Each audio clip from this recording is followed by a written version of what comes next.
ಕರ್ನಾಟಕದ number 1 PU college Excel PU college Guruvayanakere. ಜನ ಕಾತರತೆಯಿಂದ ಕಾಯ್ತಾ ಇದ್ರು. ಒಬ್ಬ ಮಹಾರಾಜ್ಯದ ಮುಖ್ಯಮಂತ್ರಿ ಇಷ್ಟು ಮಾಡ್ತಾ ಹೇಳ್ತಾರೆ ಅಂತ ಹೇಳಿದ್ರೆ ಮುಗಿದೋಯ್ತು, ಎಲ್ಲ ಆದಂಗೆ, ಈ ರಾಜ್ಯಕ್ಕೆ ಅವರೇ ಅಧಿಪತಿ ಅಂತ ಹೇಳಿದ್ರು. ಆ ಅಧಿಪತಿಗೆ 3 ಪೈಸದ ಬೆಲೆ ಕೊಟ್ಟಿಲ್ಲ ಕಾರ್ಪೊರೇಷನ್ ಅವರು. ಅಧಿಕಾರಿಗಳು ಹೇಳ್ತಾರೆ ಇನ್ನು 25,000 ಗುಂಡಿ ಮುಚ್ಚಬೇಕು ಅಂತ. ಇನ್ನು 25,000 ಗುಂಡಿ. No reaction. ಮೇಲೆ ಬಿದ್ದಿರೋ ಗುಂಡಿಗಳಿಗೆ ನೋ ರಿಯಾಕ್ಷನ್. ಭೂಮಿ ಒಳಗಿರೋ ಗುಂಡಿ ತೋಡೋ ಅಂಥದಕ್ಕೆ ಫುಲ್ ರಿಯಾಕ್ಷನ್. ಯಾಕೆ? 48,000 ಕೋಟಿ ಅಲ್ಲ ಪ್ರಾಜೆಕ್ಟ್ ಟೋಟಲ್? 43,000. ಎತ್ತಿನ ಹೊಳೆ 8,000 ಕೋಟಿ. ಎತ್ತಿನ ಹೊಳೆ 8,000 ಕೋಟಿ. ಈಗ ಅದು 28,000 ಕೋಟಿ ಆಗಿದೆ. ಮುಂದೆ ಅದು 48,000 ಕೋಟಿಗೆ ಹೋಗ್ತೈತೆ. ಇನ್ನು ಪ್ರಾಜೆಕ್ಟ್ ಅಂತೂ ಕಂಪ್ಲೀಟ್ ಆಗಿಲ್ಲ. ನೀವು ಯಾವುದೇ ಫ್ಲೈಓವರ್ ಮಾಡಿ, ಅಂಡರ್ ಪಾಸ್ಗಳು ಮಾಡಿ, 18 ತಿಂಗಳು ಎಲ್ಲದಕ್ಕೂ ಅನುಮತಿ ಇರೋದು. ಯಾವುದಾದ್ರೂ ಮುಗ್ದಿದ್ರೆ ತೋರಿಸಿ ನನ್ನ ಹತ್ರ. ಕಾರ್ಪೊರೇಷನ್ ಯಾವುದಾದ್ರೂ 18 ತಿಂಗಳಲ್ಲಿ ಮುಗಿಸಿರೋದು ಯಾವುದೂ ಇಲ್ಲ. ಎಲ್ಲ 4 ವರ್ಷ, 5 ವರ್ಷ, 6 ವರ್ಷ. ಈಜಿಪುರ ಫ್ಲೈಓವರು 12 ವರ್ಷ. 1 ಕಿಲೋಮೀಟ್ರು ಇಲ್ಲ, ಅದು ಅರ್ಧ ಕಿಲೋಮೀಟ್ರಾ? 1 ಕಿಲೋಮೀಟರ್ ಮಾಡಿರೋದು ಅದರಲ್ಲಿ. ಈಜಿಪುರದ್ದು 10 ವರ್ಷ ಆಗೋಯ್ತು. ಅದು ಮೇಲೆ ಭೂಮಿ ಮೇಲೆ ಮಾಡೋಕ್ಕೆ ನಿಮ್ಮ ಕೈಲಿ 10 ವರ್ಷ ಆತೈತೆ ಅಂದರೆ, ಭೂಮಿ ಒಳಗಡೆ ಮಾಡೋಕ್ಕೆ ನಿಮಗೆ 200 ವರ್ಷ ದಾಟ್ರೂ ಆಗಲ್ಲ.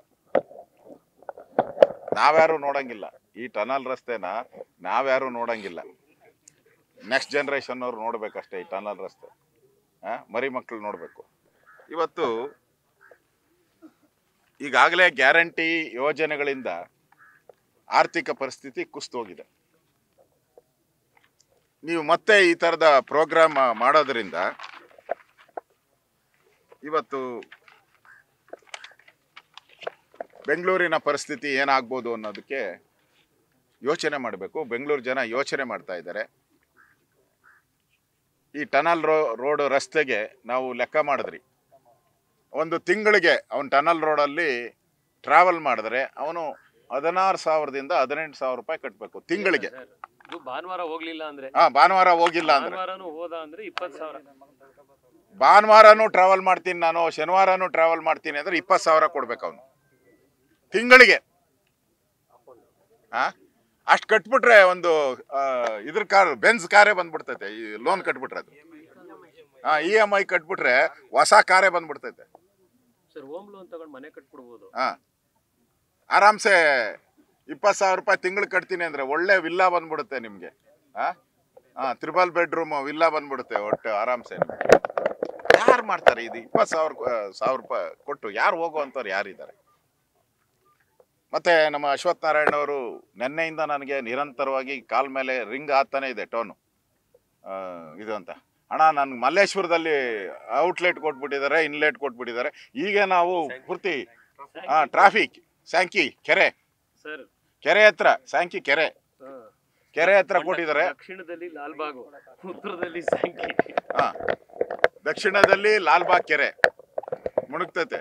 ಪಾಪ ಸ್ಯಾಂಕಿ ಕೆರೆನ ಬಹಳ ಅಭಿವೃದ್ಧಿ ಮಾಡಿದ್ದಾರೆ. ಅಲ್ಲಿ ಏನು 1000 ಜನ ವಾಕ್ ಮಾಡ್ತಾರೆ ಅಲ್ಲಿ.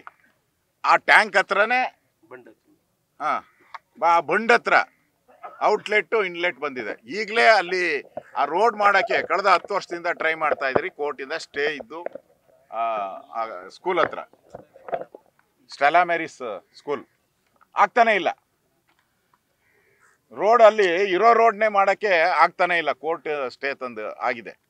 ಇನ್ನು ನೀವು ಔಟ್ಲೆಟ್ ಇನ್ಲೆಟ್ ಮಾಡಿದ್ರೆ ಮಲ್ಲೇಶ್ವರದ ಕತೆ ಏನು? ಇವರೇ ಪ್ರತಿಭಟನೆ ಮಾಡಿ, ಇವರೇ ಪ್ರತಿಭಟನೆ, ಕಾಂಗ್ರೆಸ್ ಅವರೇ ಪ್ರತಿಭಟನೆ ಮಾಡಿ ರೋಡ್ಗೆ ಸ್ಟಾಪ್ ಮಾಡಿದ್ದಾರೆ. ಇಲ್ಲಿ ಇವಾಗ ಹೆಂಗೆ ಮಾಡ್ತಾರೆ ಅಲ್ಲಿ?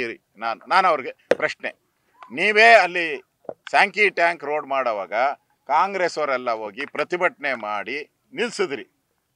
ಅದೇ ಜಾಗದಲ್ಲಿ ಇವತ್ತು ಇನ್ಲೆಟ್ಟು ಔಟ್ಲೆಟ್ ಮಾಡ್ತಾ ಇದ್ದೀರಲ್ಲ, ನಿಮಗೆ ಮಾನ ಮರ್ಯಾದೆ ಇದೆಯಾ?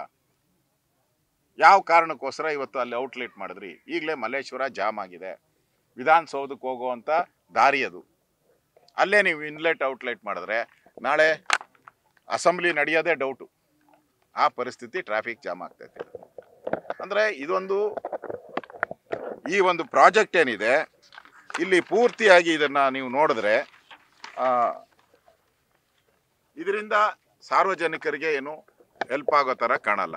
ಇದು ಲಾಲ್ಬಾಗಿಂದ ಹಿಡಿದು ಹೆಬ್ಬಾಳದವರೆಗೂ ಮಾಡ್ತಾ ಇರೋ ಪ್ರಾಜೆಕ್ಟು. ನಾನು ಕೇಳಿದೆ, ಈಗ ಇನ್ಲೆಟ್ಟು ಔಟ್ಲೆಟ್ ಮಾಡ್ತಾರಲ್ಲ, ಅದನ್ನು ಅಕ್ವಿಜೇಷನ್ ಮಾಡಿದಾರಾ?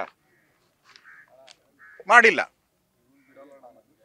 ಅಲ್ಲಿ ಇನ್ಲೆಟ್ಟು ಔಟ್ಲೆಟ್ಟು ಅಕ್ವಿಜೇಷನ್ನೇ ಮಾಡಿಲ್ಲ. ಇನ್ನು ಅಲ್ಲಿ ಅಕ್ವಿಜೇಷನ್ ಆಗೋದು ಯಾವಾಗ? ಅವ್ರು ಕೋರ್ಟ್ಗೆ ಹೋದ್ರೆ ಅದೊಂದು 5 ವರ್ಷ 10 ವರ್ಷ ಕೇಸ್ ನಡೀತೈತೆ. ಯಾಕಂದ್ರೆ ಈಗ ನಾವು ನೋಡ್ತಾ ಇದ್ದೀರಿ, ಇದ್ರ ಹತ್ರ ಆ ಪೀಣ್ಯದ ಹತ್ರ ಅಂಡರ್ ಪಾಸ್ ಮಾಡ್ತಾ ಇದಾರಲ್ಲ, ಪೀಣ್ಯ ಅದು ಯಾವುದು ರಾಜ್ಕುಮಾರ್ ಸಮಾಧಿ ಹತ್ರ, ಮಹಾಲಕ್ಷ್ಮಿ ಲೇಔಟ್ ಹತ್ರ 10 ವರ್ಷದಿಂದ ಕೇಸ್ ನಡೀತಾ ಇದೆ. ಅಂಡರ್ ಪಾಸ್ ಅರ್ಧ ಮಾಡಿಬಿಟ್ಟಿದ್ದಾರೆ. ಅಂಡರ್ ಪಾಸ್ ಮಾಡೋಕ್ಕಾಗ್ತಾನೆ ಇಲ್ಲ, ಕೋರ್ಟ್ ಸ್ಟೇ ಇರೋದ್ರಿಂದ. ಈಗ ನೀವು ಟನ್ನಲ್ ಏನೋ ಡಿ ಕೆ ಶಿವಕುಮಾರ್ ತಂದು ಅದೇನೋ ಮಿಷನರಿ ಎಲ್ಲ ಜರ್ಮನಿಂದ ಬರಬೇಕಂತೆ, ತಗೊಂಬಂದ್ಬಿಡ್ತೀರಾ, ಇಲ್ಲಿ ತಂದು ಇಟ್ಬಿಡ್ತೀರಾ ಅಷ್ಟೇ. ಅಷ್ಟೊತ್ತು ನಿಮ್ಮ ಸರ್ಕಾರ ಹೊಟ್ಟೋಗಿರ್ತತೆ. ಈಗ ಅದು ಬರೋಕ್ಕೆ 12-13 ತಿಂಗಳೇನು ಅಂತದ್ದು. ಅದು ಮೊದಲು ಚೈನಾಗಿದ್ರು, ಚೈನಾದಿಂದ ಆಗ್ತಾ ಇಲ್ಲ ತರಕ್ಕೆ. ಈಗ ಜರ್ಮನಿಂದ ತರಬೇಕು. ಇವ್ರು ದುಡ್ಡು ಕೊಟ್ಟು ಅವ್ರು ತಯಾರು ಮಾಡೋಕ್ಕೆ ಶುರು ಮಾಡಿ ಅಲ್ಲಿಂದ ಇಲ್ಲಿ ಬಂದು ಇಲ್ಲಿ ಫಿಟ್ ಆಗಬೇಕಾದ್ರೆ ಇವ್ರು ಸರ್ಕಾರನೇ ಇರಲ್ಲ. ಅಷ್ಟರಲ್ಲಿ 16 ತಿಂಗಳು ಸರ್ಕಾರನೇ ಇರಲ್ಲ. ಅಂದರೆ ಟನಲ್ಲು ಬಂದ ಮೇಲೆ ಅದನ್ನು ಮುಂದಿನ ಸರ್ಕಾರ ಮಾಡಿಲ್ಲ ಅಂದರೆ ಅದನ್ನು ಎಲ್ಲಿ ಯಾರನ್ನ ಗುಜರಿಗೆ ಹಾಕಬೇಕು. ನಮ್ಮ ಸಾಬರ ಅಂಗಡಿಗಳಿಗೆಲ್ಲ ಗುಜರಿಗೆ ಹಾಕ್ಬೇಕಷ್ಟೆ. ಬೇರೆ ಏನಿರ್ತೈತೆ? ಅದು ಬೇರೆ ಜಾಗ ಇಲ್ಲ ಅದಕ್ಕೆ. ಈ ಪ್ರಾಜೆಕ್ಟ್ ಈಗ ಫೀಸಿಬಲ್ ಇದ್ರೆ ಮಾಡೋಣ. ನಾವಿರೋ ಅಭಿವೃದ್ಧಿ ವಿರೋಧಿಗಳಲ್ಲ. ನಾವ್ಯಾರು ಮಾಡಿ ಪ್ರಾಜೆಕ್ಟ್ ಮಾಡಿ. ಈಗ ನಾನು ಲೆಕ್ಕ ಹಾಕಿದ್ರಿ ನಮ್ಮ ಶಾಸಕರ ಜೊತೆ ಎಲ್ಲ, ನೀವು ಇದಕ್ಕೆ 1 ಕಿಲೋಮೀಟ್ರಿಗೆ 1285 ಕೋಟಿ ರೂಪಾಯಿ ಖರ್ಚಾಗ್ತೈತೆ. ಕರೆಕ್ಟಾ? 1285 ಕೋಟಿ 1 ಕಿಲೋಮೀಟ್ರಿಗೆ.